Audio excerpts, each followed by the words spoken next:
উপদেষ্টা পরিষদ থেকে পদত্যাগ করলেন দুই ছাত্র উপদেষ্টা, স্থানীয় সরকার ও ক্রীড়া উপদেষ্টা আসিফ মাহমুদ সজীব ভুঁইয়া ও তথ্য উপদেষ্টা মাহফুজ আলম।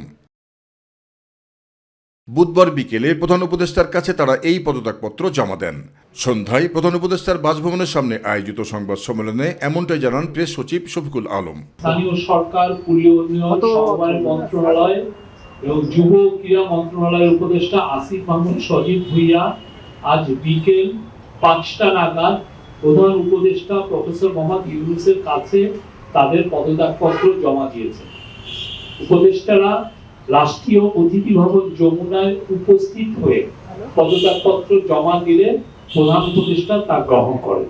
তফসিল ঘোষণার সাথে সাথে এই পদত্যাগপত্র কার্যকর হবে জানিয়ে সেই হিসাবে বৃহস্পতিবারের উপদেষ্টা পরিষদের বৈঠকে তারা অংশ নেবেন বলে জানান তিনি। তাদের পদত্যাগপত্র এফেক্টিভ হবে হচ্ছে ইলেকশন তফসিল ঘোষণার সাথে সাথে।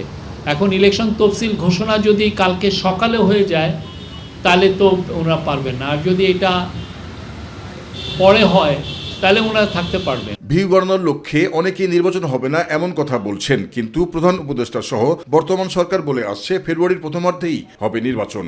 সরকার সে লক্ষ্যেই কাজ করছে বলে জানান তিনি। এক্সট্রা কিছু ভিউ পাচ্ছিলেন কিন্তু আমরা কিন্তু প্রথম থেকেই বলছি নির্বাচন ফেব্রুয়ারির প্রথমার্ধে হবে এবং এই বিষয়ে চিফ অ্যাডভাইজার সবাইকে প্রস্তুতি গ্রহণের কথা বলেছেন। আপনি দেখেছেন যে সব ধরনের প্রস্তুতি এই গভর্নমেন্ট নিচ্ছে। এদিকে দুপুরে সচিবালয়ে এক প্রেস ব্রিফিংয়ে উপদেষ্টা থেকে পদত্যাগ করা আসিফ মাহমুদ সজীব ভুঁইয়া জানান নির্বাচনে অংশ নেবেন, কিন্তু কোন দল থেকে তিনি নির্বাচন করবেন সেটি এখনো সিদ্ধান্ত হয়নি। জাহিদ আহমেদ বাবু, মাই টিভি, ঢাকা।